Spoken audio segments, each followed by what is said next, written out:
What? Why are you shaking your head? You're welcome.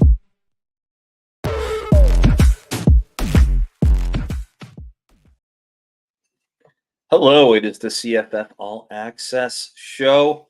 I'm Eric Froton with my co-hosts today, Josh Chevalier, Mike Bainbridge, and Zach Holler playing hooky. Shame on them. But Josh, we're here on this fine late July Monday. I mean, it's really creeping up now, isn't it? I mean, gosh, we got the Hall of Fame game coming up pretty soon for the NFL, and then the Expo, which I believe you'll be attending. Is that correct?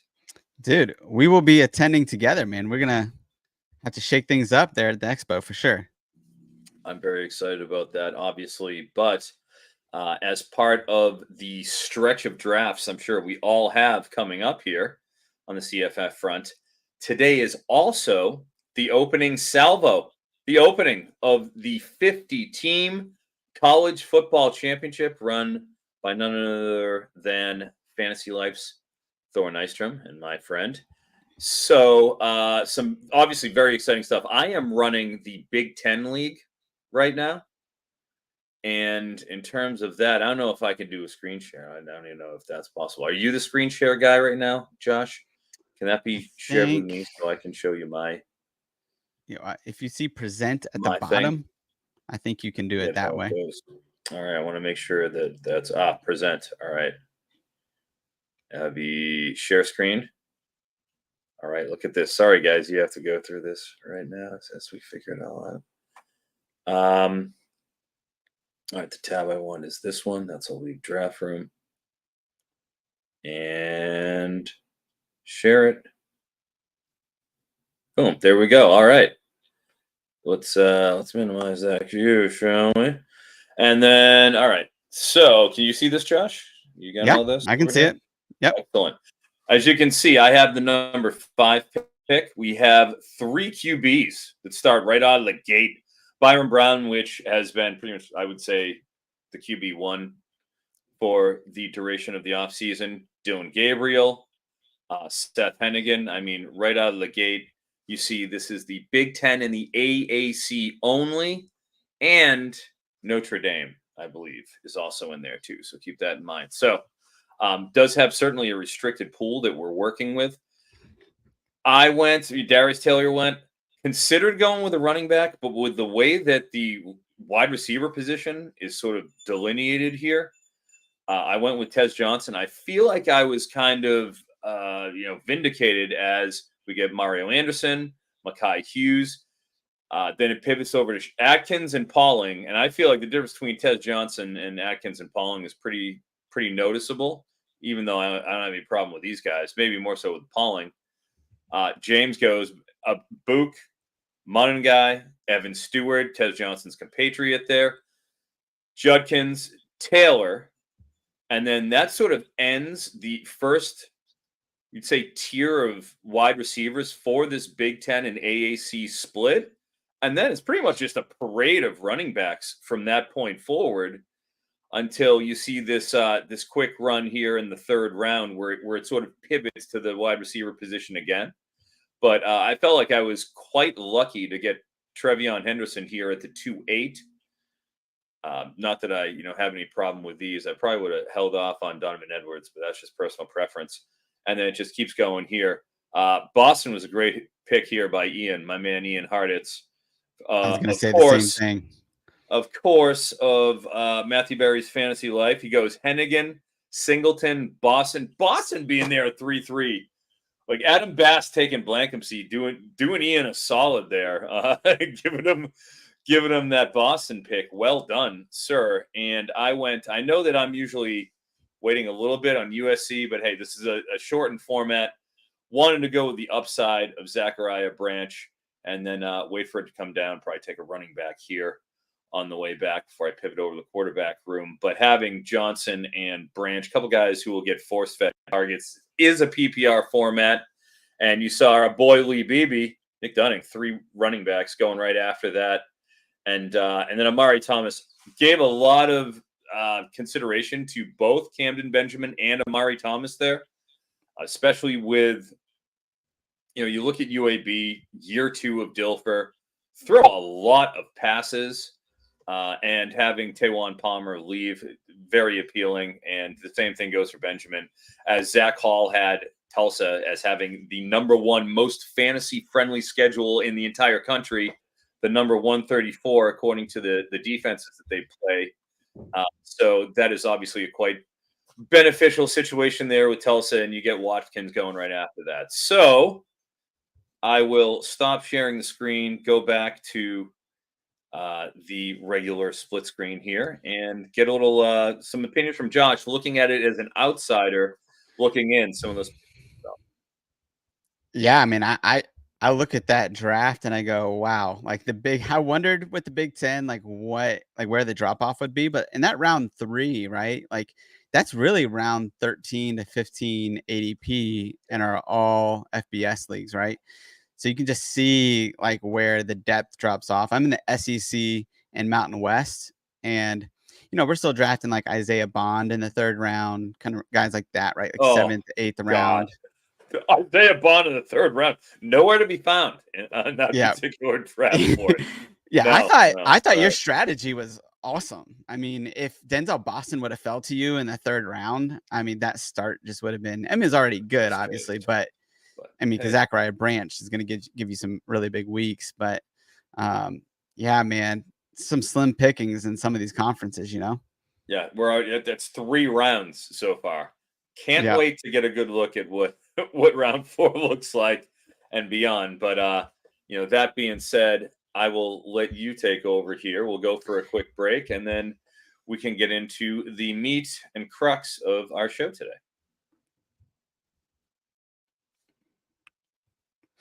Well, real quick before we make a transition, I had the 1.1 in the SEC and Mountain West Conference in the 50-teamer. Dude, share it. Let's go. Can you share it? Pull it up. Well, I don't have it up right now, but let me tell you what happened. Okay, we'll do it later. I want to see that board. I haven't looked at it yet. Yeah, we'll throw it up at the end. Okay. So I got Ashton Genty number 1, but we had Ashton Genty, Torrey Horton, and Luther Burden. I got Isaiah Bond, which is like really the drop off of wide receivers in that, in the 2 conferences at 3.1. Wow. But would you have gone Burden over Genty in that scenario, or Torrey Horton, like with how thin wide receivers are? No, I feel like he just got to, Genty is Genty. He is a special case too. With all the receptions, like you could get 50 receptions. Yeah. Like, that's just outrageous for a running back. Nobody does that. That's not what we get since the Max Borghi halcyon days. Yeah. Of when they were just throwing the ball all over the place, but that's about it. Yeah.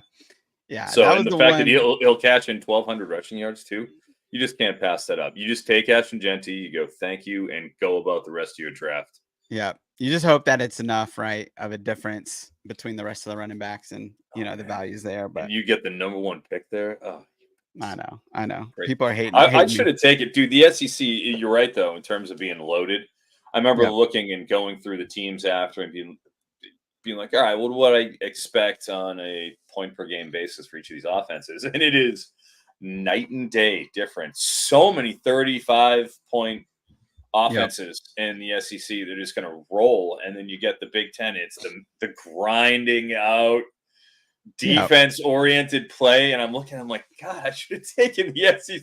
I wanted to take the Big Ten because I'll be going to more Big Ten games for NBC. But wow, I should have taken SEC was the right call. Congratulations, you win. Yeah, man. It'll be a fun time. Who are your top 3 right now besides Bond? So here's why I thought about Burden. Like maybe in reverse, but I got Isaiah Bond 3.1, kind of going in reverse here.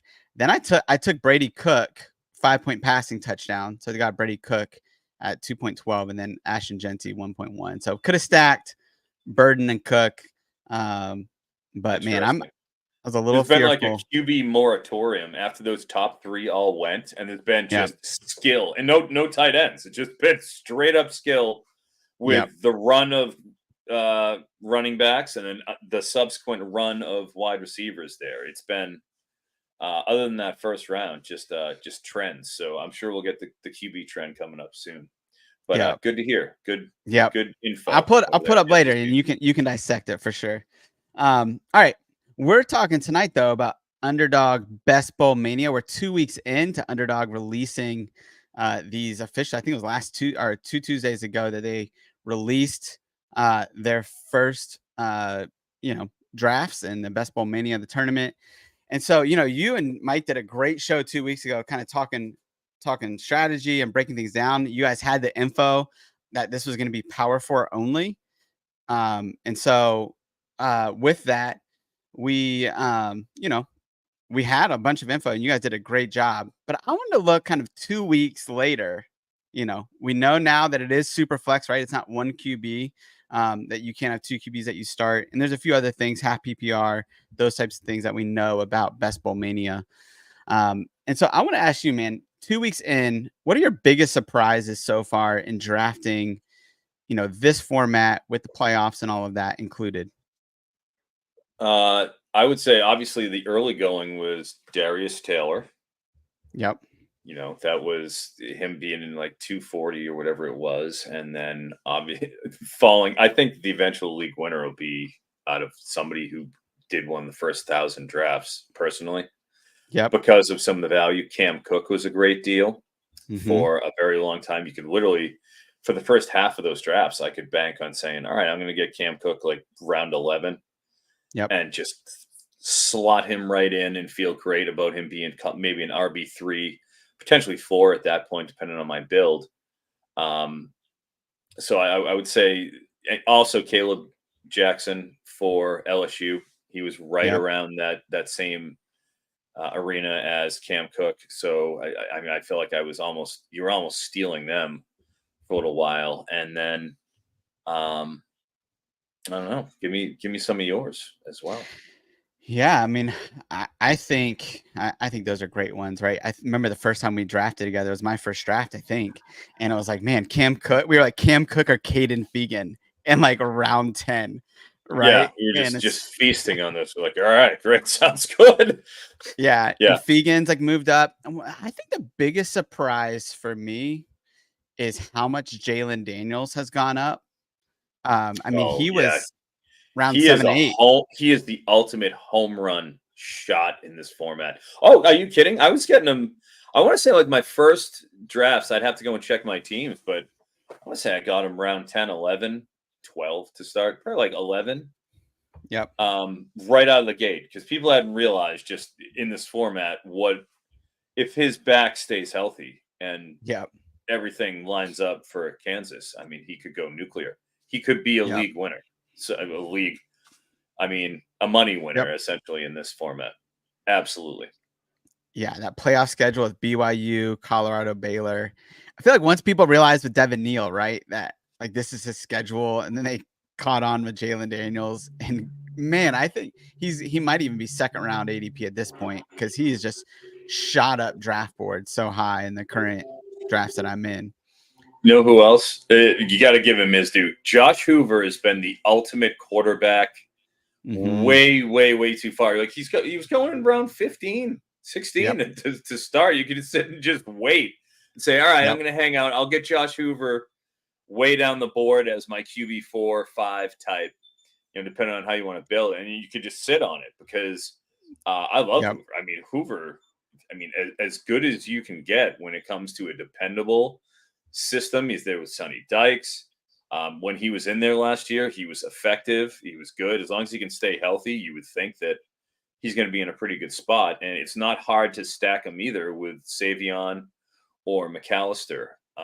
Speaking of that, do you have any preference on Savion Williams or Eric McAllister for that Hoover stack?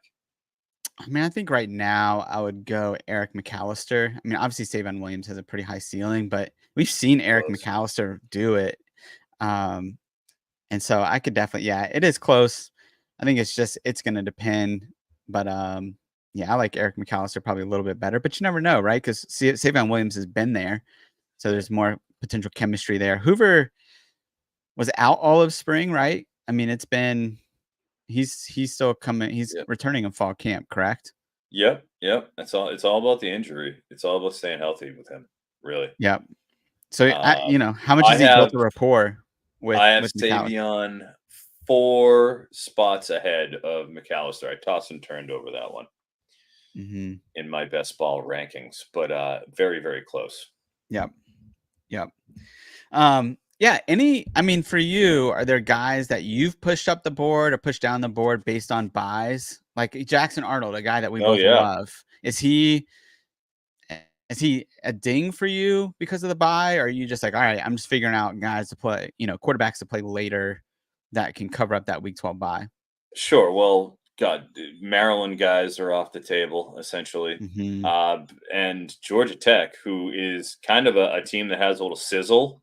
Yep. If you're just looking at it from conventional sense, coming into the season, coming off of last year, pretty much a no go. Like I don't have any Georgia Tech guys because you got the 3 buys because they played Florida State in week 0, and you have just a horrific uh, 12, 13, 14, which is the money weeks. So you got to get Yeah. through the first 11, then you get to 12, 13, 14, and those guys are pretty much useless. So just the Rutgers, schedule, Iowa, and everything. Penn State. Yeah. Exactly. Yeah. Yep. Nightmare fuel for Maryland, and then obviously Georgia Tech is awful too. So it's those are 2 guys that I don't want any part of because of that. Daniel Jackson gets dinged from Minnesota too. They have a pretty tough schedule. Obviously, it's Big Ten again. Here we are talking about the Big Ten, and that's the Yeah. 50-team league I'm in. So hooray! Yeah. Yeah. You're talking about Minnesota. They have the bye Yes. week in week 12 and then Yeah. Penn State and Wisconsin. Yes. It's brutal. Yeah. Brutal. Yeah. So it's tough, man. Like there's definitely Changes things. yeah, for sure. Yeah, any other I feel like I'm trying to think of other guys that I feel like Guys for who have me, dipped. I've yeah. seen Tamari and Harden dipping, and that was the case certainly Hmm. in our last best ball. I think is the Keegan Jones effect, Yep. maybe with the new system. Deshaun Foster having a catastrophic, not a good public speaker sort of a performance up there at the Yep. podium during the Big Ten media days. Doesn't Hmm. inspire confidence, I suppose, but he dipped pretty significantly in our last draft, and I have seen Keegan Jones slipping in, having the dual running back wide receiver eligibility, obviously being pretty appealing. Do you have any um, you know, perspective on that for that Harden situation? Harden's a guy you want to draft him because you look at the playoffs and UCLA has actually got a really good schedule, right? They have Washington, USC, and Fresno State. Yeah, they go Uh, through hell to get there, though. right, right. But Yeah, on the money weeks, if Mhm. they survive, then you got them, Yeah. But TJ Harden's like, I feel like he's a guy. I can't remember where I heard this, but there's a report out that's like TJ Harden sticking out and not in a good way. And so it's Mhm. like when that happens, I'm kind of with them where I'm like, man, I'm just gonna have to fade Harden at this point.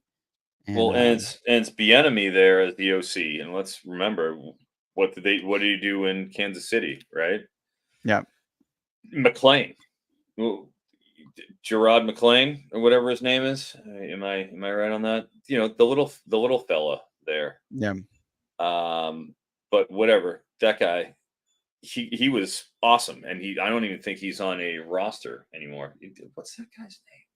Somebody can help me in the little yeah. guy on You guys KC. got in the But chat. then CEH, they took CEH over Jonathan Taylor for a reason. It's because he Uh-huh. likes the more mobile backs, at least what it seems. He Yeah, likes the satellite backs who can catch passes and be all-purpose types. So yeah, um, that would indicate if Tamarian Harden, who is a big dude, he's that 220 type. I know. I actually took a picture with him after he pounded an over for me in the UCLA Colorado game, which I was on the field for last year. That was a pretty fun moment. I got a quick like Tamari, quick. I got a picture after he cashed a super over. And that's the type of fun stuff that we like. Anyways, yeah, so that's certainly one. And I think Ethan Garbers, because of what you mentioned, what a yep, great QB5 he is. You can get him yep. late. He's almost free in these. And because of what you mentioned, he gets through the fire. He's the only guy there. Everyone else transferred out. Bye-bye Dante Moore and Colin Schley. It's his gig. Yeah. So as long as he is upright, he's going to be gaining starts, and that could be something that like makes a difference for 16th, 17th round out there, your QB 4 or 5 when you need him out there in the playoffs. Yep. Yeah, for sure. Hey, a couple comments here in the chat I wanted to get to. One, we got a legend in the chat. Old John Lobb. Wow, Johnny! Called us two of the My best in the man. business, man. What a compliment from the GOAT over here. I appreciate that, John Lobb. Yes. Absolutely. John will be on the panel there at the Fantasy Football Expo in Canton in 2 weekends. He'll be over there. What I love about John is you can get the C2C and the CFF perspective, because when we're talking out there to mostly NFL people, it helps to be able to relate on the C2C side to help draw them in, because a lot of them are like, well, college, why would I do that? Well, if you do this, if you do college, well, your college guys go and funnel up to your pro roster. So, it's I'm excited to have John talk about some of the similarities and some of the things that he feels are, compelling selling points to those NFLers and those dynasty people. Dude, I can't even tell you, I was at the FSGA this last weekend, which was what an amazing event. I had such a great time last week. I talked to so many people, and the Scott Fish Bowls. I went to 2 Scott Fish Bowls. I went to the Scott Fish Bowl LA and the Scott Fish Bowl Boston. I took the red eye over coast to coast.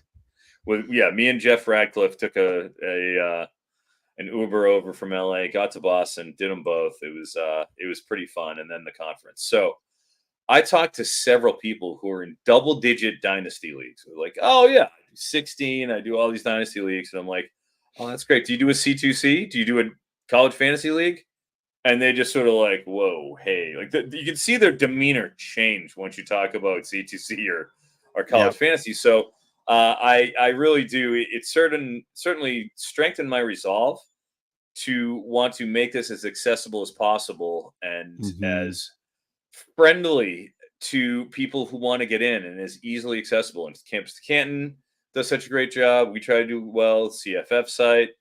Carp's obviously running left and right. Our boy is in there. John does a great job over at Fantrax with Luke Probasco and the G5 Hive. So love all those guys. And, it's going to be our year. I'm telling you, I talked to a lot of people over the past week, and they are very bullish on college football after the game released, after the big ball stuff, best ball stuff, excuse me.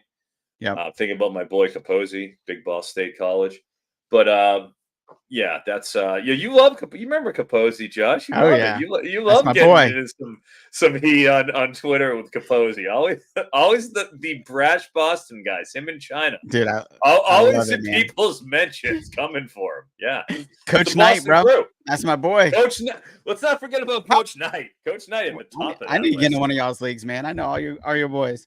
You don't want to be there. We do it live every year. You know that. I'll be having pictures, as I always do. Do it live from the NCAA draft. We should do one of these shows live from the NCAA draft or something like that. That would be that'd be fun. That'd be fun. Dreams. Anyways, yes. Get back on task.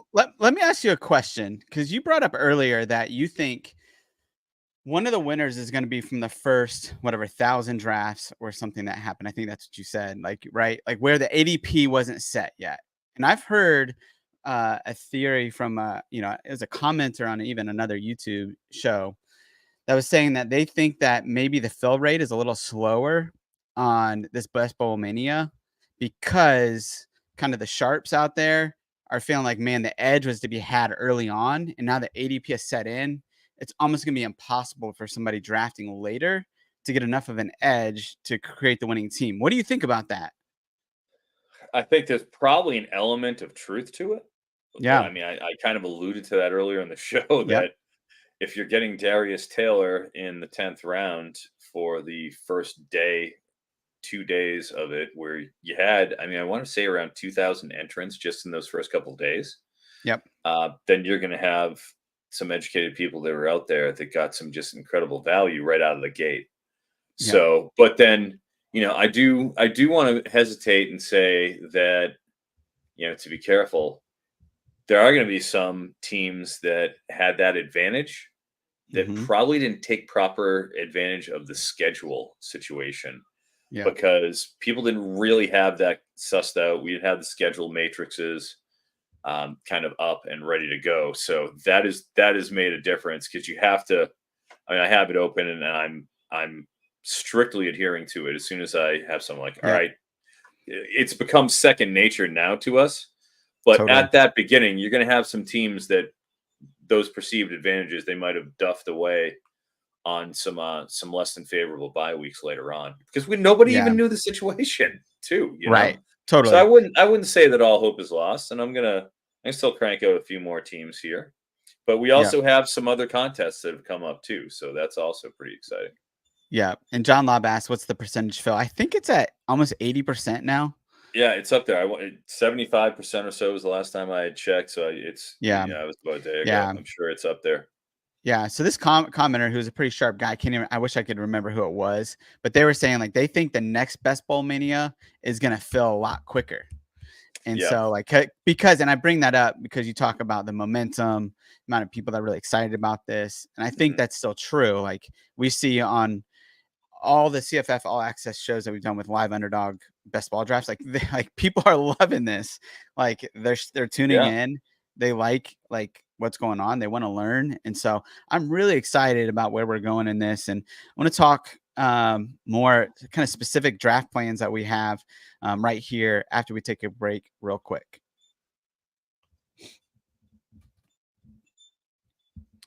All right. I want to talk specifically, Froton, about what we're doing at each position: QB, running back, wide receiver, and tight end.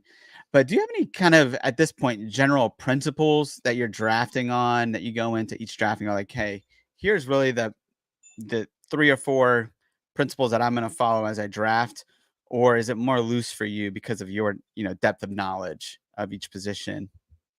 Yeah, well, I mean, it doesn't matter my depth of knowledge or whatever have you. It's more just wanting to make sure that I'm addressing the right spots at the right times. I'm generally looking to address running back and wide receiver right out of the gate. And love it. You know me. I'm waiting on those quarterback. I just feel like if I can sit tight and play the market correctly, then I can do what needs to be done on the quarterback front. And, you're going for the 5 QBs, and there are guys that I like down the board that, other guys probably don't. And we've seen a lot of Brendan Sorsby on people's teams. We mentioned Hoover. Rocco Beck, I loved his ADP for a long time in terms of, the throw rate we get out of Iowa State with Knoll, with Higgins, the more wide open Big 12. He's sort of averse to defense.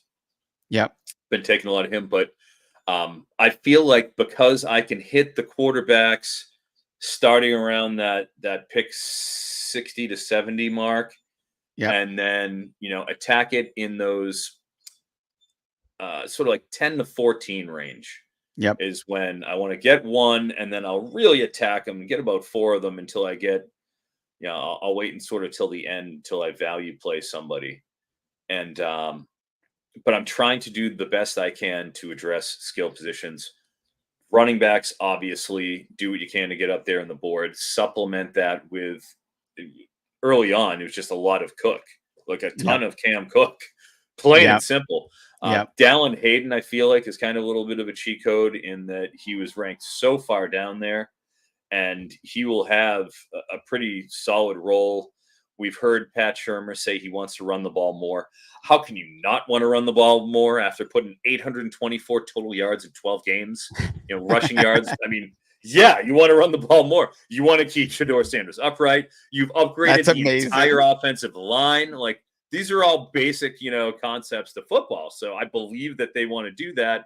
And even though it's half PPR, he's going to catch a ton of passes out of the backfield. Very explosive, not big, obviously at 195, 200 pounds, but that's what they want there in that system. So I just feel like being able to grab him in that early on in the running back 5-6 slot, like that's a great deal, so that I can then go and say, okay, everybody's concerned about wide receivers, and you have to be. Like, how many do you take? Like, I want to get as many as I can. You want to get 7, obviously is what I'm shooting for there. I don't feel comfortable with 6 because it's just you're gonna have guys who just flame out. You're gonna have inconsistent weeks. This is something we've dealt with in our particular expert best ball champion series all the time is, how to properly allocate that wide receiver room. And when you have a shorter bench where we have 30 spots and we can just you can like sort of like coalesce around certain rooms. Like I've done a lot of the stacking of Colorado in those leagues because you have 30 spots and I can get 2, 3, 4 if I want, as many skill position guys as I want of them, with the exception of usually Wester is one I'm leaving on the board, but hell, I'll take Horn down the board, and he's a nice shot here too. But it's harder to do that with the buy situations.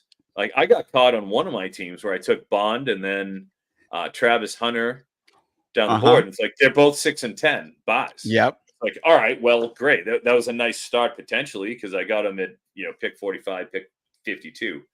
But now my buys are screwed, and I'm just cobbling together, shoehorning in guys that have at least a respectable matchup that are decent. I end up taking J. Michael Sturdivant, who's not really one of my guys at UCLA, but it was sort of a boom pick that fit my buy situation on the back end. So those are the sort of things that I guess I was doing, is just trying to be as mindful as possible with getting high upside wide receivers at decent rates. I feel like Preston Stone has been a pretty good deal at quarterback. You can get him right around that 9-10 because he gets dinged by he gets dinged by the 3 buys, but he has a nice stretch run in those 12, 13, 14 weeks. And you can get Jordan Hudson at a nice little deal too. So you can manage to pair them down the board that when they click, they're going to click big. And also that SMU wide receiver room, I'm seeing Hudson, obviously, but then the Bailey, Romello Brinson. I watched a ton of those guys over the course of the past couple of weeks. And just someone else could hit there too. It isn't like it's just Hudson. They're all moments for just about every one of those guys that's still hanging around in that room. So, even with Jake Bailey, let's see what he could do. I feel like there's money to be made at SMU in these best ball contests that, you're going to be able to get a little bit of value down the board. If you need a 19th, 20th round pick, you're looking at a wideout and you already have Stone and you want to stack. Yep. Cheap stacking options, which is great for a lot of these quarterbacks that you're able to get that are more affordable. Let me ask you this: roster construction, because you just mentioned it with wide receivers and us wanting to go deeper there. Do you find yourself let me position it this way. When I first started this, I was like, oh yeah, this is going to be my roster construction. Like whatever, 5 QBs, 6 running backs, 6 wide receivers, and like 3 tight ends or something. I can't remember what. Yeah, I think that's the math on that. That sounds about right. Yeah, that's linear. Not what I'm. That's not what I'm doing now. I'm like definitely doing something different at positions based on the tournament format. So what's your roster construction at this point that you're aiming for? Like an ideal draft, what are you getting at each position? Yeah, I've been going with the 2 tight ends. Yeah, me too. Try to get, because you can get them. You can get good tight ends fairly reasonably. Yeah. And in that, it's like it's worth doing that extra stack and having the flexibility down the board to get a couple of decent ones, and then just letting the chips fall where they may. I love Malik Carr. Like, man, I think Malik Carr is just such a smoking deal in all of them. I have so many best ball shares in the Champions League. And he's going to like the end of the round 28, 29, 30. I was getting him anytime I won. He's going undrafted. Yeah. And he was the best weapon on a moribund Michigan State team last year. He broke 10 tackles and like 30 receptions. He had a 33% broken tackle rate. And you watch him, and it's like, this guy's an athlete. Like, he should be getting the ball more, but the team is inept. So you get over there to a Houston team that is being taken over by Willie Fritz.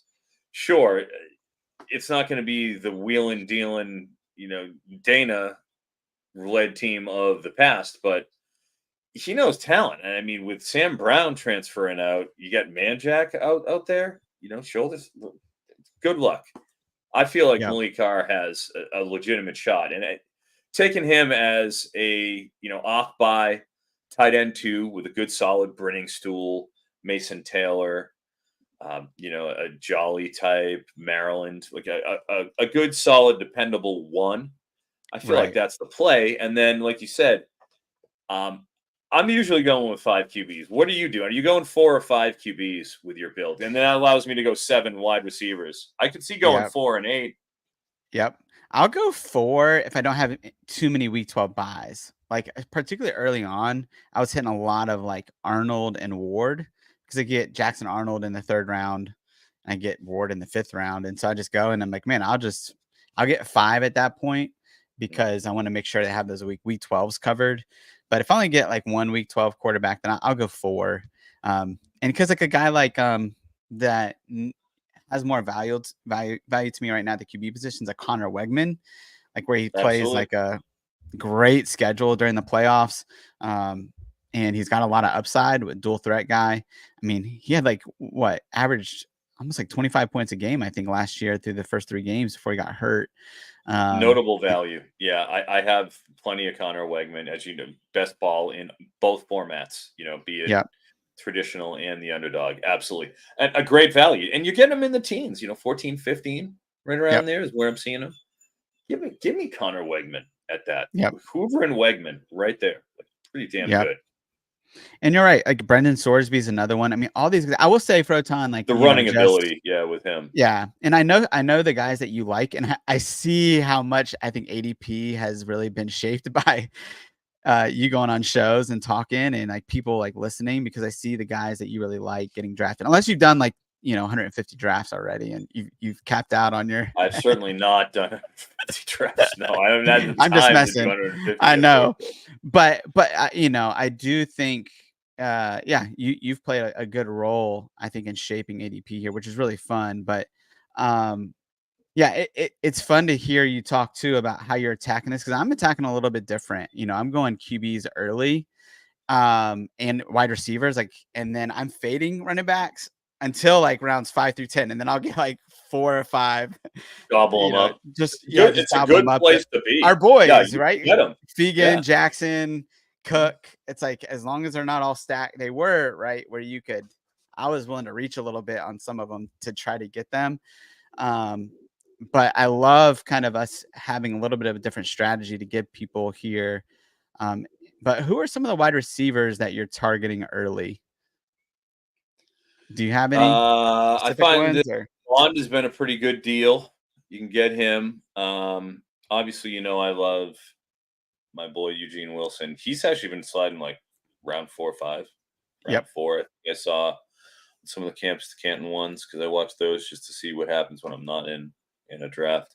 Yeah. I like Io Manor. I feel like it just the obscene volume he got last year, a step coming from Stanford, year 2 of Troy Taylor. I feel like he's extremely projectable. I want to have him, and you can acquire him. But then, like, I feel like once you get past, I'm looking at my rankings, you get past Denzel Boston, Kobe Hudson, which is, I'm in there in tier 3 of my particular rankings. You get past them, and you're in the Kyle Williams, Antwain Wells, Jacoby George, Jonte Cook. You're in that solid number 2 wide receiver category. And then you get the end of tier 3, and it's like, okay, you're taking some shots now. Yeah. So I feel like I've got 3 solid tiers, and tier 1 is a 4-player tier. It's Burden, Tetaroa, Tez, and Evan Stewart. Yep. And then tier 2 is a pretty big tier, because I do feel like you've got there's some opportunity to shop in there. And I want to get 2 tier 2 guys is kind of how I'm looking at it. Because most of the time I'm going running back in round 1, unless I get a chance at Luther or Tet. So I'm trying to get 2 tier 2 guys, and then grab a tier 3 guy, or 2. And then I feel like I can kind of play from there and figure out how my buys shape up Yeah. and start trying to pair up a little bit and being cognizant of my quarterback matchups, trying to cobble those points together. Yeah. What are you doing? Nick Anderson has the week 12 bye. But I know you like him a lot, and he's good value right now in these He's a drafts. What are very you good doing? value. What are you doing, I've Nick been Anderson? taking him, sure. Yep. Oh, you just have to. Well, I've paired up on a couple Bond and Anderson, and so there's 6 and 10 Yeah. for Texas, right? And so Yep. I'm covered on that week 12 with Texas, and just trying to be ahead of it. It's just knowing Mhm. what the week 12 teams are, and just sitting there and having your schedule matrix open, saying, okay, where am I clear here? Okay, I'm good. All right, no Georgia Tech, no Minnesota, no Michigan. A lot of those. No Indiana, no Mississippi State, no Yep. Duke, no Florida State. It's no Ole Miss. It's like you just start running down the list. Miami, UCF, playing Yep. the hits. Yep. So, I think it kind of gives a bump to guys like Eugene Wilson, where it's like, oh, you mean Wilson's got LSU, Ole Miss, and Florida State Yep. weeks 12, 13, 14. Well, all right. Does Florida have a tough schedule? Yeah. But is he wheels up? Yep. Affirmative. And then even though Ohio State is Tate, he's lost some shine with Jeremiah Smith, just freak show. But those guys are going to be serviceable for Northwestern, Indiana, and Michigan. I mean, Yep. Michigan's good, obviously, but we're talking about the wide receiver. There's going to be balls thrown around.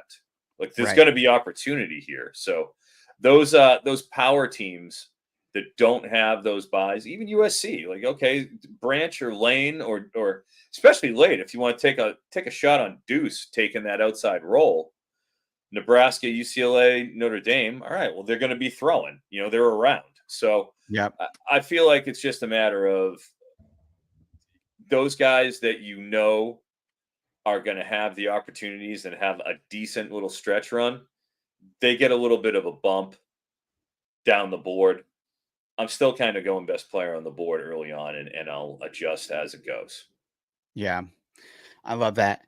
Do you have any? I mean, obviously it adjusts at the end, but do you have any kind of sleepers at the end? You mentioned Malik Carr, but any wide receivers that you have at the end that you're like, yeah, I want to leave with one of these guys into the draft as just kind of a guy that can really hit if he hits.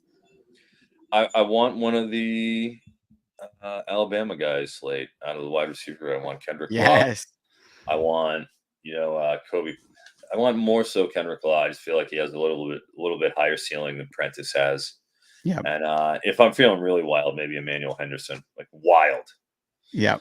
If it's like, all right, yeah, let's go down the board. We round 20, but that's more kind of been in our other best balls where we have 30 rounds to play with. But dude, it's the power three, the potent offense wide receiver 3 theory that Yep. it's destiny. Hey, look at what's happened everywhere. Kalen DeBoer's gone. Like you get 2 guys. Who's going to be the second guy? Totally. Who's it going to be? Well, I have no idea right now, but I can tell you what, Alabama's going to suck. Right. Alabama's going to be 35 a game in terms of the points, and they're probably going to be throwing 35 a game. If you read my wide receiver article, you know that. It's like, Yep. Those are the magic conditions that create, wealth on the wide receiver front. And if you can get those guys in the late teens, well, that's kind of what I want to do. I want to have one of those guys around. I know there's a lot of people like Sam Brown late too there from Miami. I like Jacoby George, but it does change his projection now with Sam Brown there, and he has power 3 potential written all over him. It's that third guy being taken in an offense that should be thrown a lot with Cam Ward, Shannon Dawson, and he's the third man in. So those are usually the best values. So I think he has to be paid attention to as well. And Chris Bell has been climbing the ranks as well for Louisville. As you know, I've expressed much skepticism in Colin Lacey being that true alpha 1 that we've seen out of the Brom system time and time again. He just didn't fit the profile for me, which is why he was being ranked in the top 25 of wide receivers in the early going and being selected up round 4 or 5 on average. didn't like that. Chris Bell getting major buzz. I feel like he's somebody who, if you can come up with later on as wide receiver 4 or 5, he could go nuclear. It's the Brom wide receivers. So Yeah. I feel like taking those high end shots on guys who can hit down the board, that's what I'm looking to do. Either the Brom situation or a power 3 wideout from a prolific offense. Yeah. I mean, speaking of Louisville, I think it might be my most exposure is Ja'Cory Brooks. I mean, he's free at the end of drafts, and Jeff Brom, as early as July 8th, so 3 weeks ago today, was saying this kid's gonna be we need him to be a big part of our offense this year. And when Brom says it, one of those guys, yeah, and totally, I love Bell's his talent.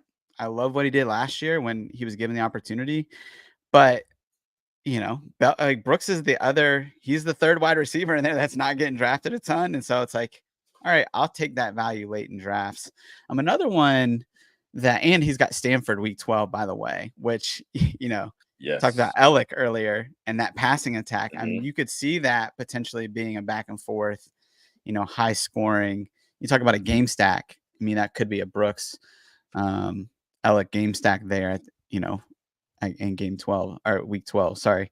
There's another wide receiver that JD Yankee kind of put me on that I just don't know why I wasn't thinking about him earlier, but Deshaun Stribling from Oklahoma State is a guy that I've been targeting late in drafts.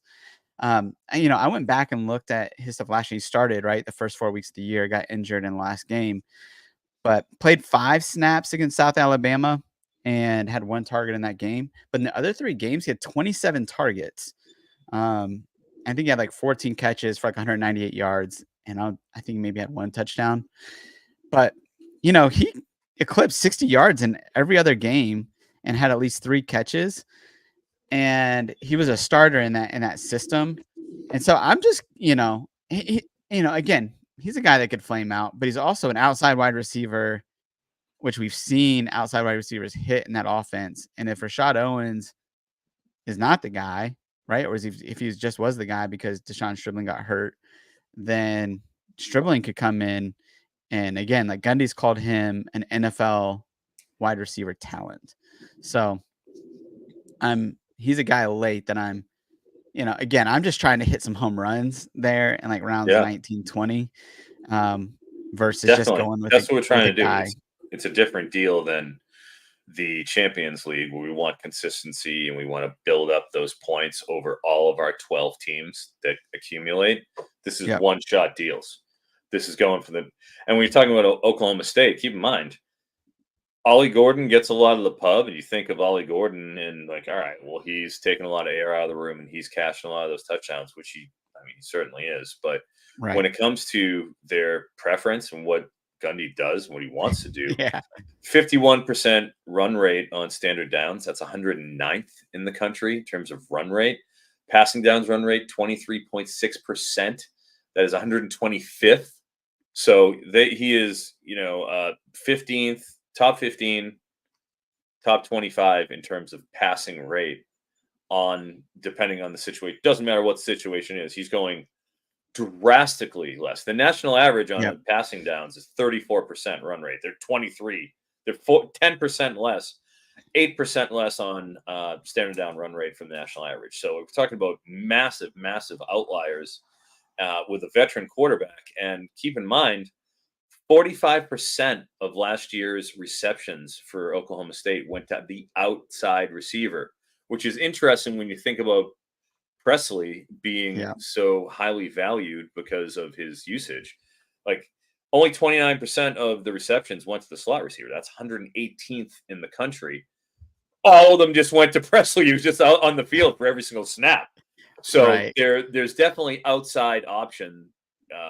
There's room to be had because that's 18th in the country they were in terms of how often they go outside. So just little things to keep in mind when it comes to Oklahoma State about their pace and what they really want to do. Yeah. And, they had that week 12 bye, but week 13, week 14, Texas Tech and Colorado. So those are two games that could be, potential shootouts. I imagine that the over under in that game, the game total will be in the 60s for that. And so, these are games that, you want those type of games in weeks 13 and 14 for these type of guys. And then you just never know what happens. So, hey, we're going to take a quick break here and then we'll finish up this conversation. And then I pulled up my 50 teamer draft so you can take a look at it. Oh, nice. All right. Any other kind of late round values for you in these drafts that you've gotten that I haven't, mentioned at running back, quarterback, whatever? I would say, just off the top of my head, I guess Kevin Coleman could possibly go big. Everyone wants to see who's going to do it in the Levy offense. And Kelly Akari, it has been going fairly high. And Coleman is way down there. And you could see he has that slot profile. Obviously didn't work out at Louisville.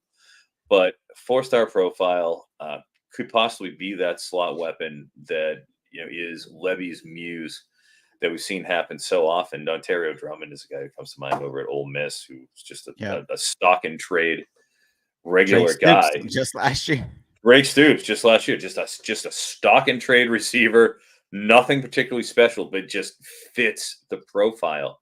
And it seems like of that room, it could be him. I know that some of the Campus to Canton guys aren't particularly on the same wavelength as me, but that's what makes college fantasy fun. That's what we like, right? No offense to those guys. So I would also say on the other front, man, after doing some of my running back work, I feel like Montrell Johnson is still oh my gosh. Amazing. I don't understand. Like, who else is going to get the ball? And like your word, right? I know, like Trayon Webb, sure, but like he's battle tested. He followed Napier over from Louisiana. He's getting 800 yards every single year that he's been out there. And now there's no Trevor Etienne. Has the receiving work? Receiving work is right on the money. He's exactly where you want on all the receiving benchmarks. He's going to get 50 PPR points, which is the 50-point principle on running backs, what I'm looking for. I want to see that happen.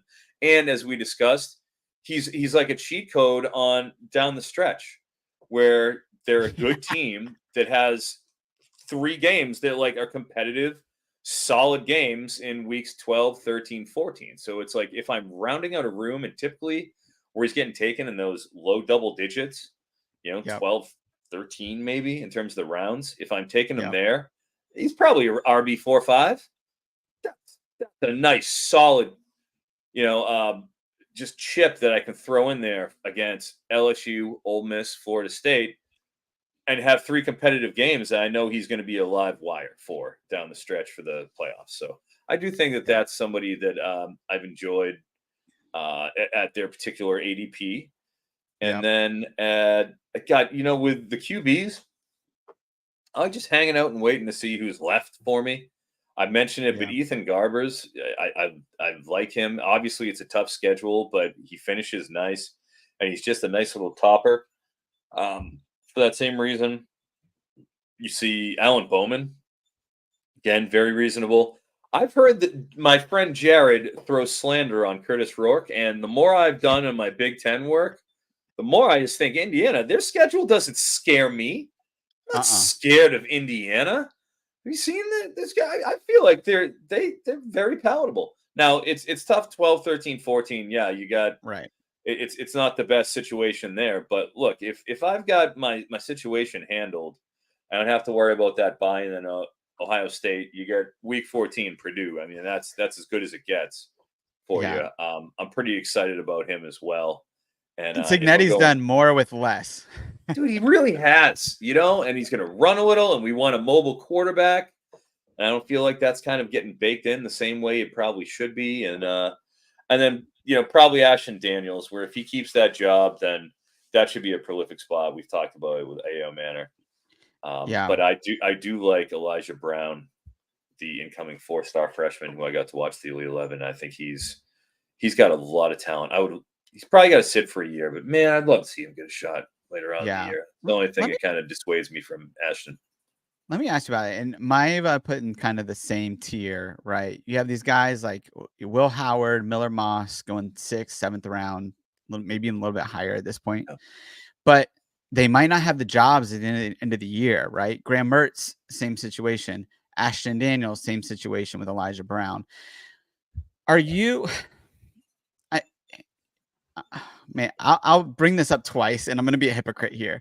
Can you handcuff in these guys, or are guys like Will Howard, Miller Moss, are they just like total avoids at this point with only 20 roster spots? Like, what are we doing here?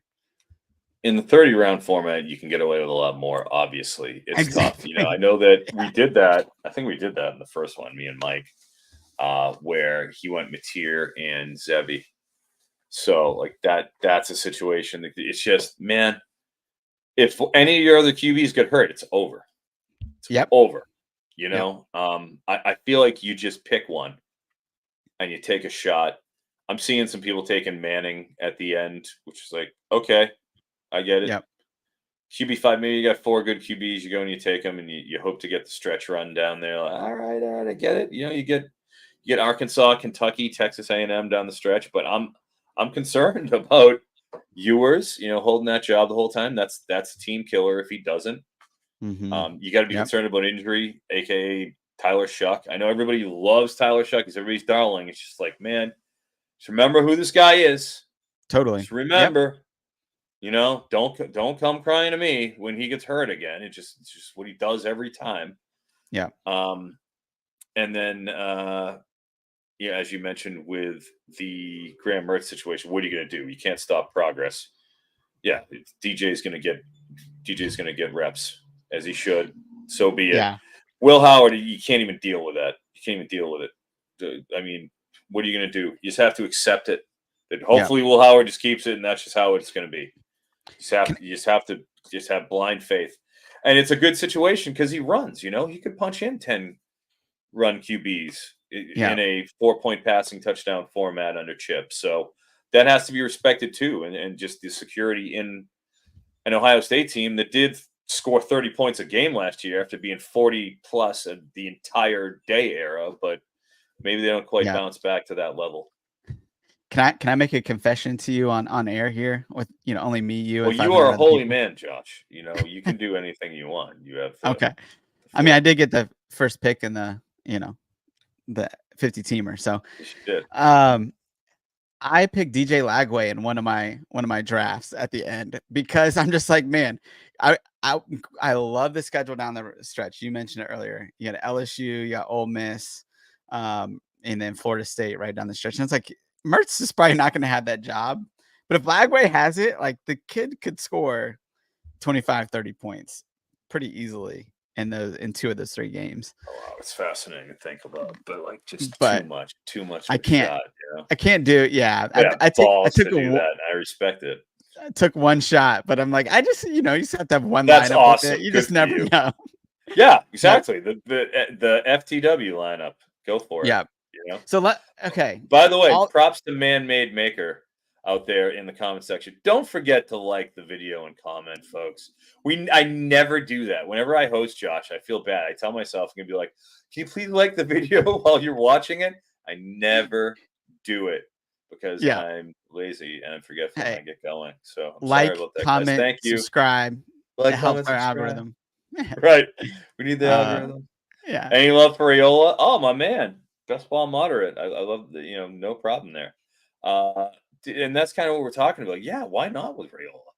He's a bull. He's going to have some of those games where I would think they would use him why wouldn't you use him on the goal line, right? He's huge. And he's going to have a pretty good leash. I do not believe in Henrik Heierberg. I don't even know. Heinrich Heierberg, whatever he says, whatever his name is. Yeah, dude, I have no problem with taking a QB5 out of Raiola. And I mean, gosh, having looked at Nebraska and I'm going through my Big Ten team profiles, so I can't help it. You know, I do. I kind of like Nebraska this year. I can't help it. Yeah. I know maybe it's the Zach Hall effect on me, but that front 4 is going to be nasty. They're going to have a good defense. Yeah. Right. And that means they're gonna run the ball more. You know, you got Wells year 2, you got Raiola in there. I mean, I'm not upset about any of it. I mean, I gotta think top pass catcher, Banks has the lead, incumbency. But gosh, Malachi Singleton is worth looking at. Worth a Oh yeah, good long look at, isn't he? yeah, Because I love this high school tape. yeah. So Malachi, yeah. The I kid don't is want to what put him out. Yeah. It's like this could 10, be 10 just a 3, straight 10 youth 400 movement. media. Yeah, Right, exactly. It's like this could be just a straight youth movement where they say, okay, thanks for coming in, Banks. He's a good, solid veteran hand, but then they're going nuke on Singleton. So yeah, that's what I'd be yeah, looking at. He's definitely worth a look in your yeah, dynasties. yeah. Malachi Coleman. I think Singleton is the Arkansas quarterback. Coleman is the pass catcher from Nebraska. But yes, Oh, I'm elite, sorry. I'm elite sorry. Yes, yes, yes. speed. Sorry. I just Malachi just in case people are gonna actually draft him on Underdog and they look silly up idiot. Singleton. Yeah. But yeah, Jamal Banks is the guy that Zach Hall, our resident Nebraska fan, has been drafting. So if you're going with the homer, that's the guy.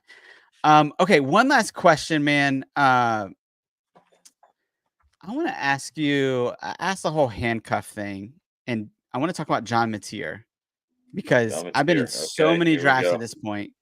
John Mateer is going 10th, 9th, 8th round, and no one's handcuffing him with Eckhouse. They're doing and they're just taking Mateer.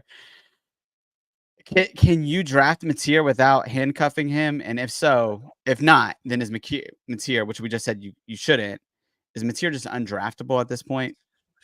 No, because we're shooting for the moon here. It's not Yep. like it's not the the 12 team, 30-man roster that we do where we are taking the accumulation of all the teams that we have and that who determines the winner. This is one Mhm. team, one shot. So I'm not as worried about, if you're not competing against 12 other teams, you're competing against thousands. Yep. So who cares? Who cares? Great. He misses it. That it's shot anyways. Yep. I'd rather have somebody at the back end that assumes, okay, Mateer makes it, he takes this gig, or on the other side, I think that you could get a lot of value at this point of where we're drafting by taking an Eckhouse Yes. at the Totally. end and having him hit in that QB5 spot of yours and taking that swing, taking the Manning swing, stuff like that. Even Right. Raiola, I haven't seen him going in particularly high. Maybe you could take a swing, whoever it might be, but you take a shot at that, back end and QBs that hit like that, like Anthony Gordon would be the comp for Eckhouse, Yep. where he was a difference maker, a league winner in 2019 when he won that Washington State job. League winning job win. And with them going down to playing a Mountain West schedule with a Power 5 team, Power 4 team, that's something that just can't be ignored. And you might as well take a swing somewhere on your team in one of your teams. I have no problem with that. You took a Yeah. Lagway swing. You might as well take a Zevi Eckhouse swing. It sounds like it's Yeah. 40%. And if Yeah. if it's the 40% hits and he gets that job, oh man, you got to hammer Yeah. that back end. Yeah. Yeah. Eckhouse is a guy that I've definitely been taking at the end of drafts. Was curious to get your thoughts for sure. All right. Sure. Let's end this show with a little 50 teamer, bookend this thing, right? Oh We talked about yeah, your Josh, draft. give it to me. So Give it to me. I want to see this. here's our Look draft. it If up. we can do a little share screen here, Mhm. and hopefully this doesn't mess anything Pop up. this up. I want the full screen. But let's see, league draft room. You will see Oh yeah, Josh, nice job. wide There it is. receivers everywhere at the beginning here, Dude, look right? at Like that this third is round of running backs. Yeah, you're not kidding. It's the exact opposite of my league, where in the second exactly. round it was all the running backs, and the third round it was the wide receivers. The exact opposite. It flipped. Dude, it's just consistent wide receivers all the way out through the first two rounds. I know, I Sawchuck goes know, forward with Bainbridge. Look at Bainbridge. I Look know, at him. I Get know with that guy. Sawchuck, baby. Wow. Not gonna lie, that pick made me feel good in the sense of like, all right, if the drop off is Ash and Genty to Sawchuck, that's he's got some war, He little wasn't playing PP that war. CJ Baxter game, was he? He wasn't playing. He wasn't playing the ETN game.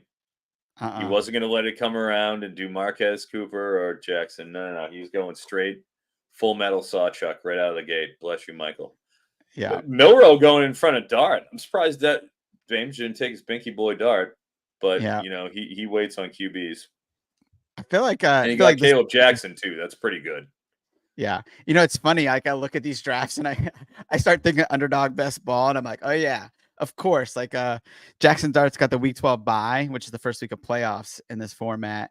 And so maybe that's why at 11 in red didn't take Dart or took Milrow over Dart. Yeah. Like I'm not sure, but Could I started thinking through because the Nico bye went weeks. 111 by Darty, my man Pat Right. Darty, and he takes Deion Burks. That's pretty good. Yeah, stuff, too. it's a good start for sure. Pretty good 1-2 there. I can't complain about that.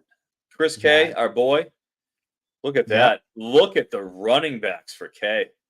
Yeah, good start for him. Malik Sherrod, Sampson, Justice Haynes. Justice Haynes at 3.8. My God, look at the freaking SEC. Get that. Yeah. Oh, yeah, no big deal. Justice Haynes at 3.8. Yeah.